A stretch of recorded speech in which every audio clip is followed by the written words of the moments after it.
When most people think about Star Wars, their minds go to the iconic films, the original trilogy that defined generations, or the prequels and the sequels that expanded the saga for new audiences.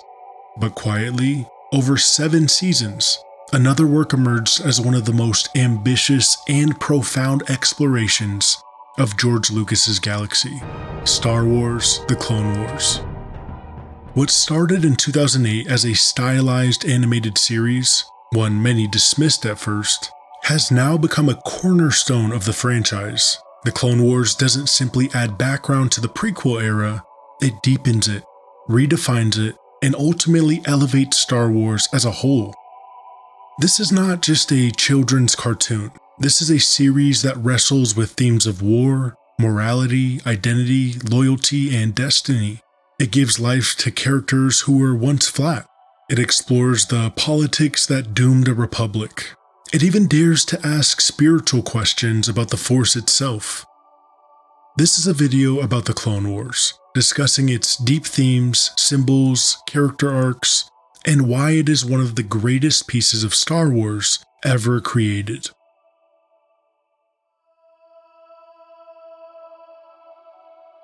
At its surface, the Clone Wars is about war, battles between the Republic and the Separatists, Jedi and Sith, clone troopers and droids. But the brilliance of the show lies in how it refuses to let war be just a spectacle.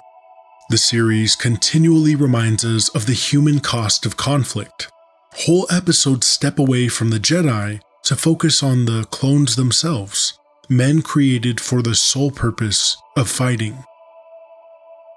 Though genetically identical, each clone develops its own personality, habits, and even name. Rex, Fives, Echo, Cody, each becomes a fully realized character.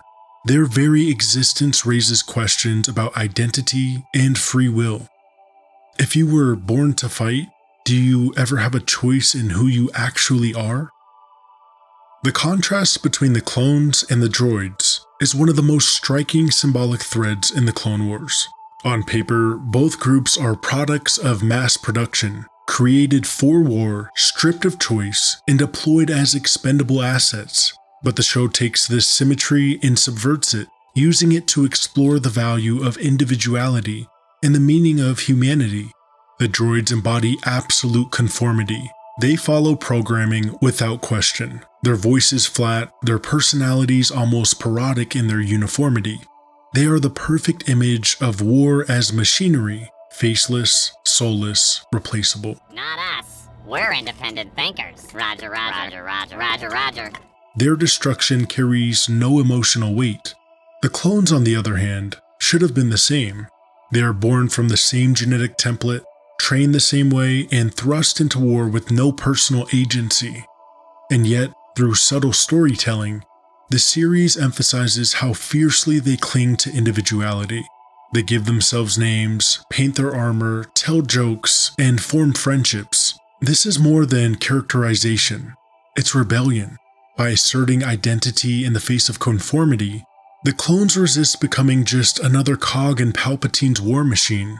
Episodes like Rookies, The Deserter, and the Umbara arc showcase this tension.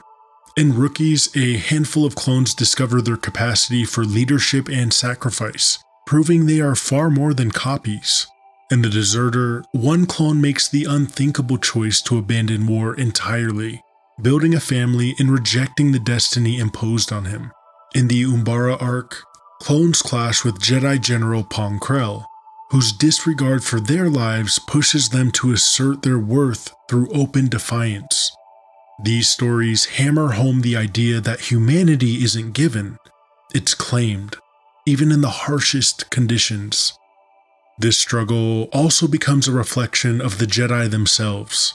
For all their power, many Jedi fail to see the clones as individuals, treating them as tools rather than people. Anakin, of course, is the exception. He bonds with his men, calls them his brothers, and earns their loyalty. In contrast, generals like Krell, or even the often detached Jedi Council, highlight how blindness to individuality leads to cruelty.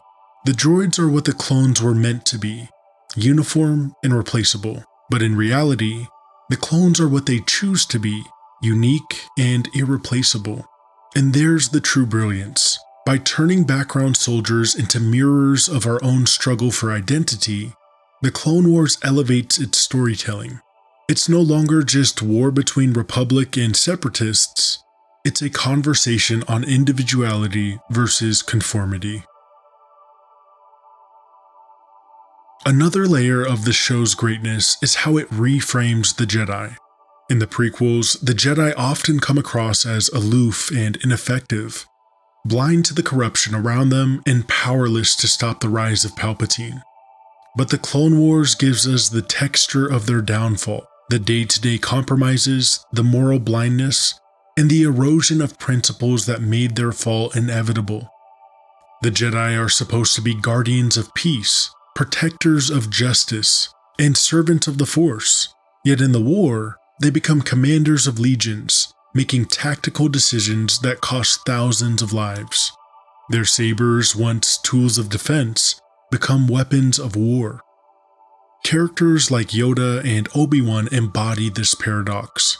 Yoda wrestles with the spiritual toll of leading armies, knowing the Jedi's place is meant to be above politics. Obi-Wan struggles to balance his compassion with the demands of being a general, often forced to sacrifice soldiers for the greater good. These dilemmas reveal how war twists even the noblest intentions. Anakin, meanwhile, thrives in the role. His charisma, daring, and creativity make him a brilliant general. But the very qualities that make him effective in war, his decisiveness, his refusal to let go, his attachment to his men, are what ultimately lead him toward the dark side. By excelling at being a soldier, Anakin becomes exactly what Palpatine needs. A Jedi who is more comfortable with war than peace. The show repeatedly exposes the cracks in the Jedi's foundation.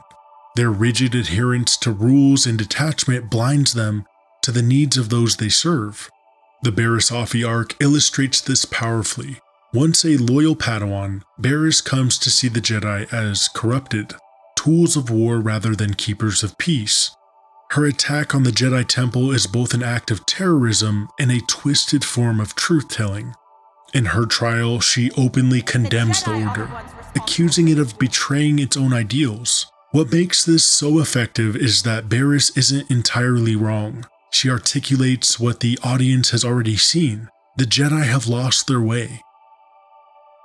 Then there's Ahsoka's departure, perhaps the single most poignant example of Jedi failure. Wrongfully accused of treason and betrayed by the very council she served faithfully, Ahsoka loses faith in the Order. When the council invites her back, she refuses. Not out of bitterness, but because she sees clearly what they cannot. That they have grown too political, too rigid, too blind. Her choice to walk away marks a moment of independence, but also a moment of tragedy for the Jedi, who lose someone who embodied their truest values. Another flaw the show highlights is the Jedi's entanglement in politics. Rather than standing apart as spiritual guides, they become enforcers of the Senate's will. Their authority is diminished by their alignment with politicians, lobbyists, and corporations, all of whom exploit the war for profit and for power. Episodes centered on Padme, Bail Organa, and Mon Mothma reveal how the Republic is rotting from within, yet the Jedi remain complicit. Instead of opposing corruption, they continue to lead armies on behalf of a Republic controlled by Palpatine, the very Sith Lord they are sworn to resist. The tragedy here is that the Jedi believe they are defending democracy, when in reality, they are preparing its destruction. Every battle they win strengthens Palpatine's grip. By wielding the clone army, the Jedi were sharpening the blade that would one day strike them down. By showing us these layers of compromise, the Clone Wars makes Revenge of the Sith far more tragic. Order 66 is not a sudden betrayal. It is the final consequence of choices the Jedi made long before. Their role as generals alienates them from the people they once protected. Their rigidity alienates them from their own students, driving Ahsoka away. Their blindness allows Palpatine to manipulate events in plain sight. When the clones finally turn their weapons on the Jedi, it's not just the end of an order, it's the culmination of years of moral compromise, political entanglement, and spiritual decline. The Jedi are not simply victims of the Sith, they are victims of their own failure to remain true to their purpose. Ultimately, the Clone Wars reframes the Jedi not as flawless heroes, but as deeply human figures undone by war. They are well-intentioned but imperfect, noble yet misguided. Their tragedy lies not only in their destruction, but in the fact that they lost themselves long before the Republic fell. This, by the way, makes the story of the Jedi more powerful, not less. They are no longer mythic figures sitting on pedestals. They are flawed guardians whose mistakes carry lessons for us viewers. By showing how the Jedi become soldiers instead of peacekeepers, the Clone Wars warns of what happens when ideals are compromised in times of conflict. It's this depth, the reframing of the Jedi as tragic figures, that elevates the Clone Wars far beyond its status as just an animated show.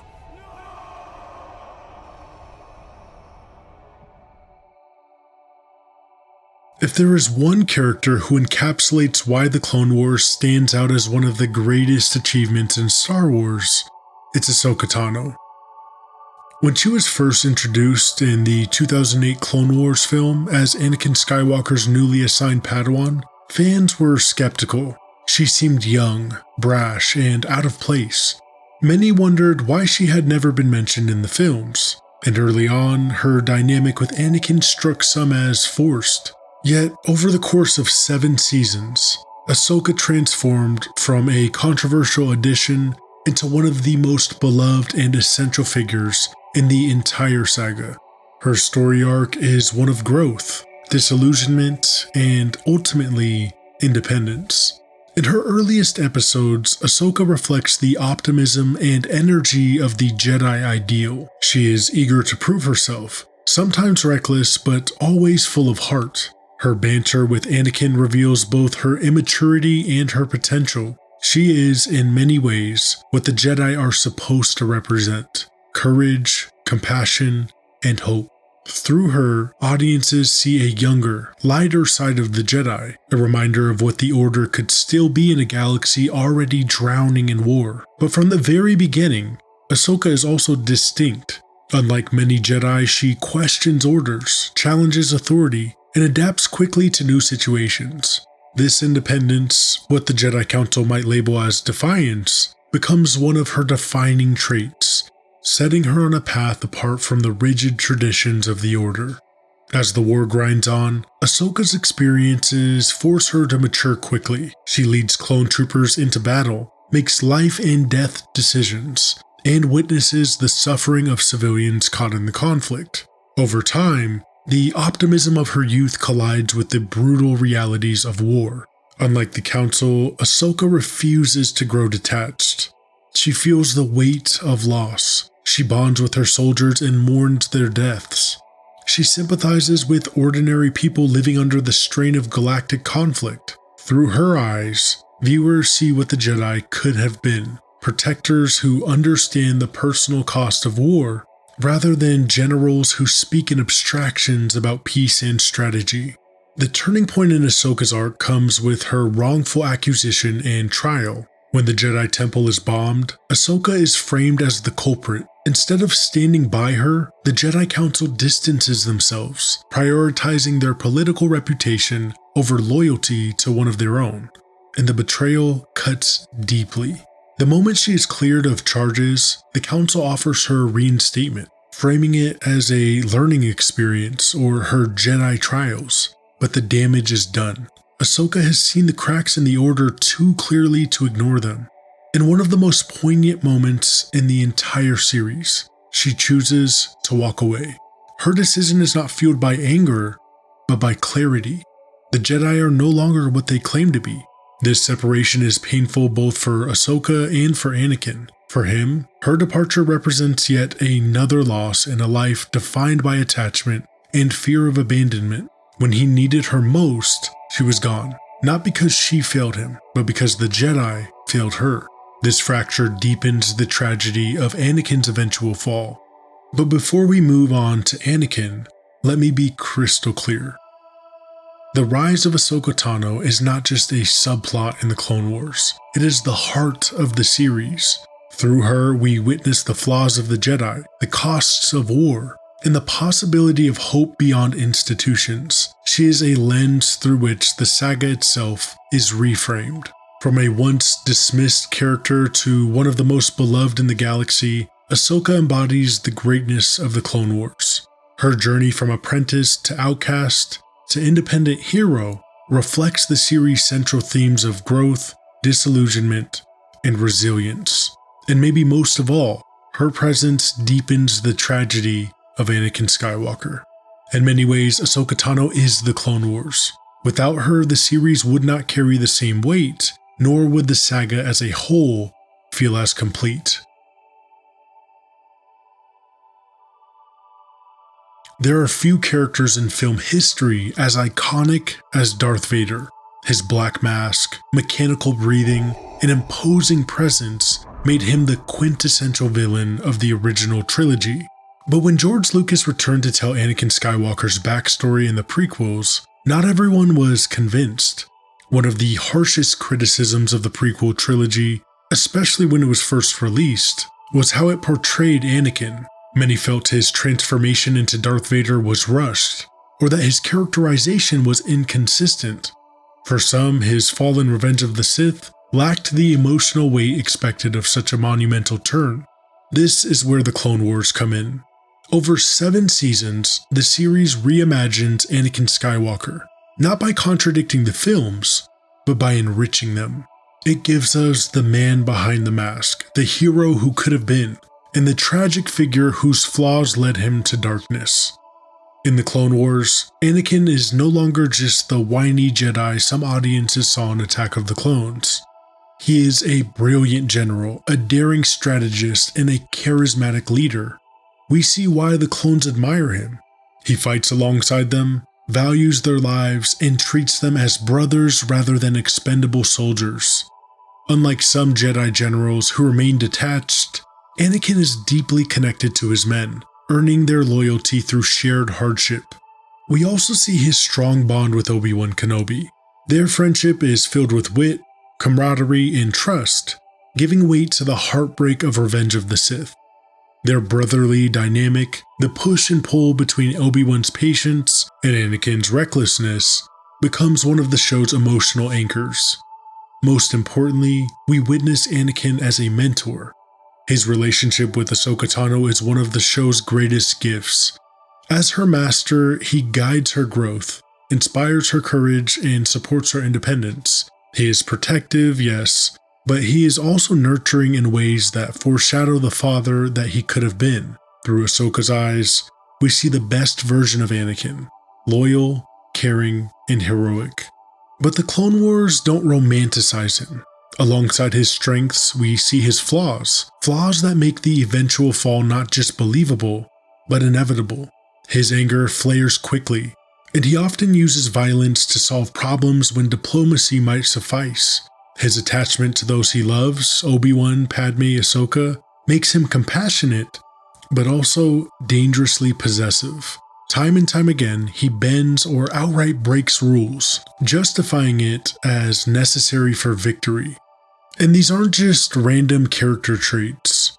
They are small moments woven throughout the series, building a mosaic of his downfall. When Anakin tortures enemies for information, when he lashes out at those who threaten Padme, or when he refuses to let go of Ahsoka, even as she's chosen to walk away, we see the seeds of Vader. Each moment adds another step down the path.